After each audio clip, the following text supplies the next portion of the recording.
یا ایہا الناس کلوا مما فی الارض حلالا طیبا آمنت باللہ صدق اللہ مولانا العظیم۔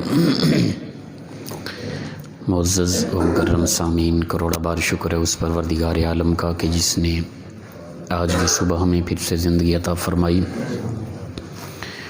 اور ہمیں یہ سعادت اور توفیق دی کہ ہم اپنے پروردگار کے یہاں آ کر سجدہ ریز ہوئے۔ اللہ تعالیٰ ارشاد فرماتا ہے، یا ایھا الناس، اے لوگو، کلو مما فی الارض حلالا طیبا، کھاؤ تم زمین میں سے جو حلال اور پاکیزہ رزق ہے تمہارے لیے، جو پروردگار نے تمہارے لیے حلال اور پاکیزہ رزق تمہیں زمین کے ذریعے عطا کیا، اسے ہی کھاؤ۔ دو لفظ ہیں، حلالا طیبا۔ حلال کہتے ہیں شرعاً جسے اللہ نے حلال کیا، طیب کہتے ہیں پاکیزہ، صاف ستھرا۔ یقیناً ان دونوں چیزوں کو مد نظر رکھنا چاہیے۔ انسان جب بھی کوئی چیز کھاتا ہے نا، دونوں چیزیں، پہلی چیز کیا ہے؟ حلال، شریعت نے جسے حلال کہا ہے۔ خنزیر کا گوشت شریعت نے حرام کہا ہے، وہ مومن کبھی نہیں کھائے گا۔ وہ جس قدر صاف ستھرا ہو، اسے ہزار مرتبہ دھوئیں، بہترین مثالوں کے ذریعے بنائیں پکائیں، اس کا ٹیسٹ کمال ہو، مومن نہیں کھائے گا۔ کیوں؟ اس لیے شریعت نے حرام کیا ہے۔ تو یہ دو لفظ ہیں، حلال طیب۔ پہلے لفظ حلال ہے، حلال شریعت نے جسے حلال کہا وہ کھانا ہے۔ طیب کہتے ہیں صاف ستھرے ماحول کو۔ ہمارے ہاں ماحول تو پایا جاتا ہے نا، خوبصورت برتن ہوتے ہیں، صاف ستھرے کھانے ہوتے ہیں، ان میں کئی قسم کے ذائقے ہوتے ہیں، بہترین ٹیبلیں ہوتی ہیں، کھانے کی جگہ کمال کی ہوتی ہے۔ یہ سارے ماحول، یعنی ہم دوسرا جو حکم آ رہا ہے نا طیب، اس پہ ہمارا مکمل عمل ہے الحمدللہ۔ لیکن پچھلا لفظ پہلا جو ہے، جو لازم ہے، جو پہلے ہے، حلال، اس میں بہت کمزور ہیں۔ حلال صرف وہ نہیں کہ جسے شریعت نے کہا کہ یہ تم نے نہیں کھانا ہمیشہ، حق کسی حوالے سے بھی، ٹھیک ہے نا، وہ خنزیر کا گوشت ہے، وہ خون ہے، اسی طرح جتنے بھی چیزیں ہیں۔ ان کے علاوہ بھی کچھ ایسی چیزیں ہیں جو حکماً عام طور پہ حلال ہیں، لیکن بعد میں شریعت نے کچھ وجوہات سے انہیں حرام کر دیا۔ وہ چوری کا بکرا ہے، وہ سود کا پیسہ ہے، وہ جوئے سے کھیلا ہوا جیتا ہوا پیسہ ہے، وہ کرپشن کا پیسہ ہے، وہ چوری کا کوئی بھی اس رقم، وہ بھی اسی حوالے سے، اس کے مطابق، بلکہ اس سے بھی زیادہ اس کی حرمت ثابت ہوتی ہے، واضح ہوتی ہے۔ کوئی خنزیر کا گوشت کھا رہا ہے نا، وہ صرف حقوق اللہ کو پامال کر رہا ہے، اللہ نے منع کیا تھا۔ کوئی بکرا چوری کر کے کھا رہا ہے، وہ حقوق العباد کو پامال کر رہا ہے۔ حقوق اللہ تو معاف ہو جائیں گے وہ چاہے تو، لیکن حقوق العباد، اس میں چھٹکارا نہیں ہے۔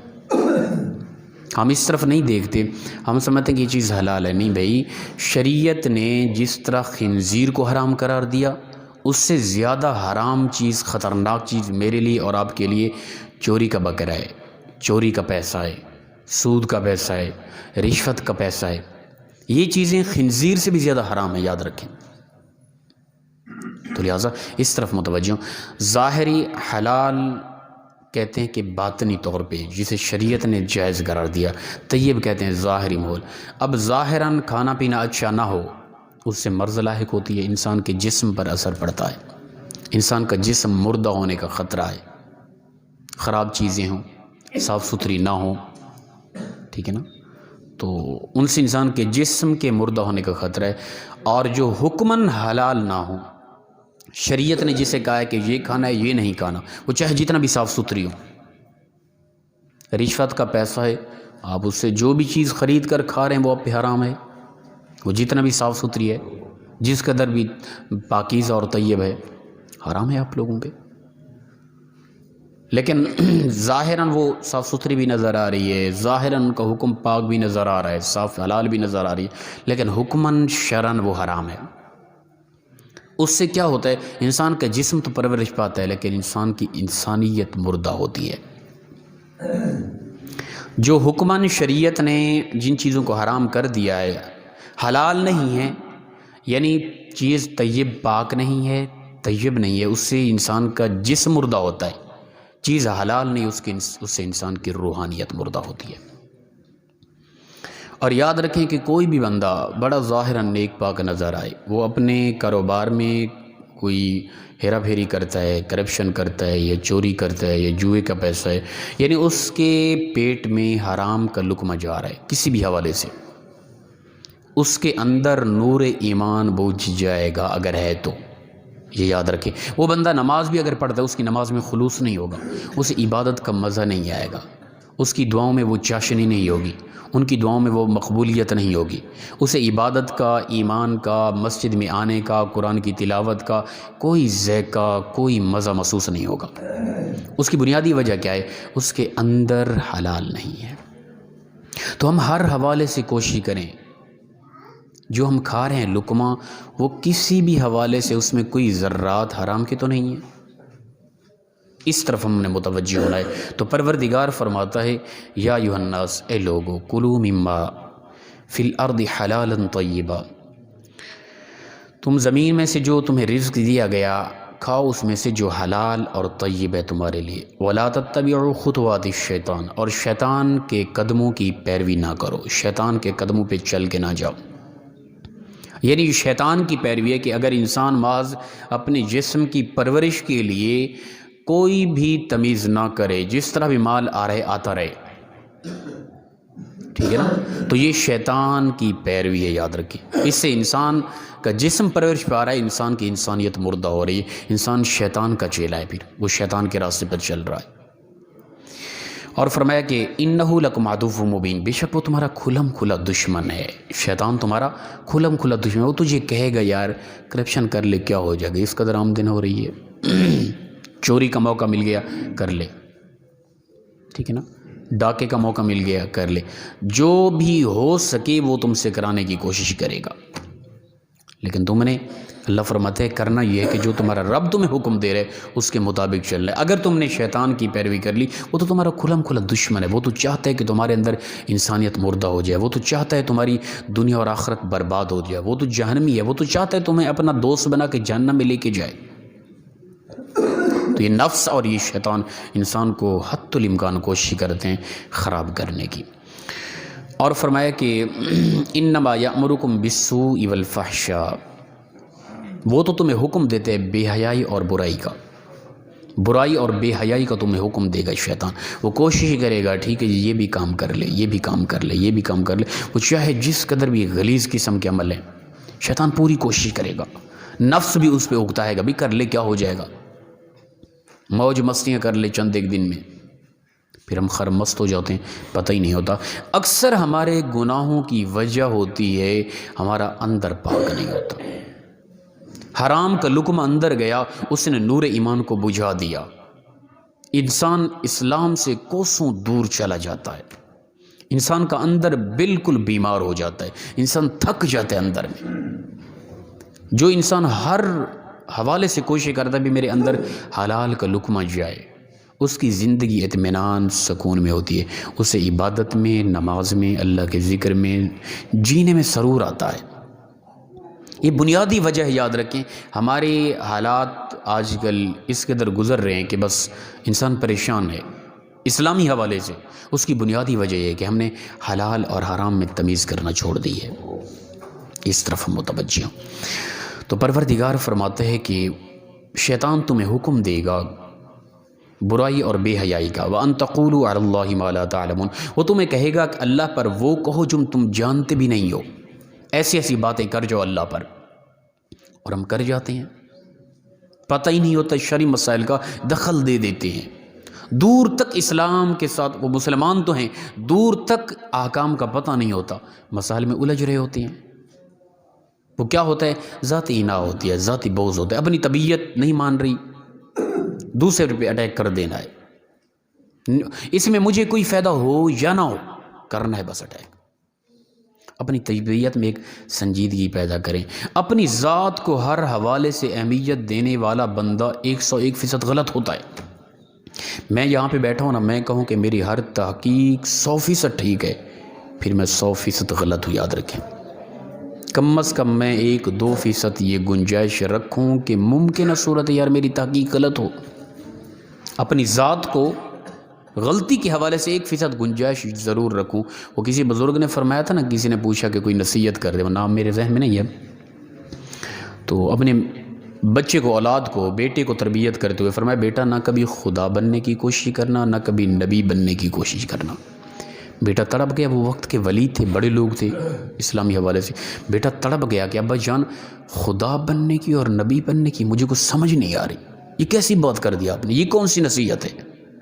کبھی کوئی مسلمان خدا بننے کی کوشش کرتا ہے؟ قطعاً نہیں۔ کبھی کوئی نبی بننے کی کوشش کرتا ہے؟ قطعاً نہیں۔ فرمایا بیٹا کبھی جب تو یہ سوچے گا نا کہ جو میں چاہوں وہ ہو جائے، یہ خدا کی صفت ہے، یہ کبھی بھی نہ کرنا، یہ نہ سوچ رکھنا بھائی میں جو چاہوں وہی ہو جائے، چاہے تو بڑے سے بڑے اقتدار پر بھی ہو، یہ اللہ کی صفت ہے، جب چاہے جو چاہے جس طرح چاہے فی الفور ہو جائے، یہ اللہ کی صفت ہے بس۔ اگر کوئی چاہتا ہے کہ میں جو چاہوں ہو جائے، وہ اپنے اندر ایک خدا کی صفت، خدا بننے کی کوشش کر رہا ہے۔ اور فرمایا کبھی نبی نہ بننے کی کوشش کرنا، وہ یہ کہ میں جو کہہ رہا ہوں وہ سچ ہے، یہ ایک محض نبی کا وصف ہے، وہ اللہ کے نبی ہیں، جو کہیں وہی حق ہے۔ میں اور آپ جو کہہ رہے ہیں ممکنہ صورت ہے وہ ٹھیک ہو، ممکنہ صورت ہے وہ غلط ہو، میں اور آپ کہیں کہ بس جو ہم کہہ رہے ہیں وہی حق ہے، یہ نبی کا وصف ہے۔ اپنی نظریے پہ، اپنی سوچ فکر پہ کم از کم 1% گنجائش غلطی کی ضرور رکھا کریں، کامیاب ہو جائیں گے ہم۔ اگر ہم کہیں نہیں ہم بس جو کہہ رہے ہیں یہی حق ہے، باقی جو بھی کہہ رہے ہیں وہ جھوٹ ہے، غلط ہے اور باطل ہے، تو یہ باطل ہونے کی سب سے بڑی علامت ہے۔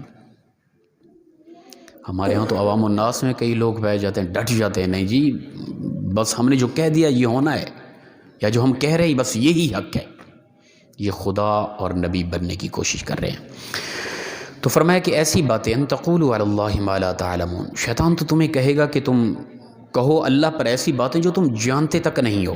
وَإِذَا قِيلَ لَهُمُ اتَّبِعُوا مَا أَنزَلَ اللَّهُ، اور جب کہا جائے ان کو کہ پیروی کرو اس کی جو اللہ نے نازل کی، یعنی قرآن پاک کی، یہ اصل اسلام ہے۔ کاش کہ ہم لوگ اسی پہ متفق ہو جاتے، یہ کہانیاں، یہ حکایتیں اور یہ آباء و اجداد سے سنی باتیں ان کو اسلام نہ سمجھتے تو ہم قطعاً بکھرے ہوئے نظر نہ آتے، پوری امت ایک جگہ کھڑی نظر آتی۔ بنیادی وجہ ہے ہمارے ابا جی یہ کرتے تھے، ہمارے دادا جی یہ کرتے تھے، وہ بڑے پیر تھے، وہ بڑے فلاں تھے، بھئی وہ شرعی حجت ہے ہمارے لیے۔ ہاں میرے بھائی، اسلام کیا کہتا ہے؟ قرآن پاک فرماتا ہے کہ جب انہیں کہا جائے نا کہ تم پیروی کرو اس کی جو اللہ نے نازل کیا، قالو کہتے ہیں بل نتبع ما الفینا علیہ آباءنا، وہ کہتے ہیں بلکہ ہم تو پیروی کریں گے اپنے باپ دادا کو جس پر ہم نے پایا، ہم نے تو ان کی پیروی کرنی ہے۔ اللہ فرماتا ہے کہ اولو کان آباؤہم لا یعقلون شیئا ولا یہتدون، بڑی پیاری بات کر دی، فرمایا کہ جو اپنے باپ اور دادا کی پیروی کا کہہ رہے ہیں، اگرچہ ان کے باپ اور دادا لا یعقلون کچھ بھی عقل نہیں رکھتے تھے، ولا یہتدون نہ وہ ہدایت پر تھے، شیئا ولا یہتدون نہ ان کے پاس کچھ عقل تھی نہ وہ ہدایت پر تھے، تب بھی یہ ان کی پیروی کریں گے۔ یہ سوچ بالکل چھوڑ دیں، ختم کر دیں کہ ہم نے فلاں بزرگوں کو دیکھا وہ کر رہے تھے، میرے دادا جی یہ کرتے تھے، میرے ابا جی یہ کرتے تھے۔ بھئی تیرے دادا جی اللہ کے نبی تھے؟ تیرے ابا جی اللہ کے نبی تھے؟ نہیں تھے نا، تو لا یعقلون، اللہ فرماتے ہیں وہ کم عقل بھی ہو سکتے ہیں، شیئا ولا یہتدون، اور ان کے پاس کچھ عقل نہ ہو یہ ممکن ہے، وہ ہدایت پر ہوں نہ ہوں یہ بھی ممکن ہے۔ مکمل ذہانت، مکمل عقل، مکمل ہدایت پر کون ہے؟ اللہ کے انبیاء۔ تو لہٰذا ہم نے جب بھی اسلامی حوالے سے دیکھنا ہے نا، قرآن کو دیکھنا ہے اور حدیث کو دیکھنا ہے۔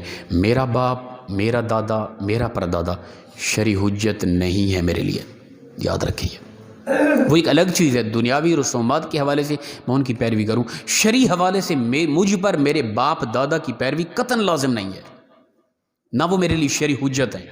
وہ جو کر رہے ہیں وہ کیا شریعت کے مطابق کر رہے ہیں؟ نہیں، ان کا عمل، ان کا قول، کردار میں بیٹا ہو کے رد کر سکتا ہوں شرعی حوالے سے، دنیاوی حوالے سے ان کی پیروی وہ لازم ہے مجھ پہ۔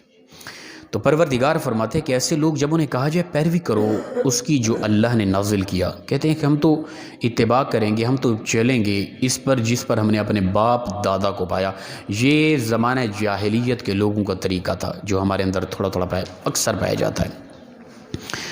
فرمایا کہ اگرچہ تھے ان کے باپ دادا نہ سمجھ اور وہ ہدایت پر بھی نہ تھے۔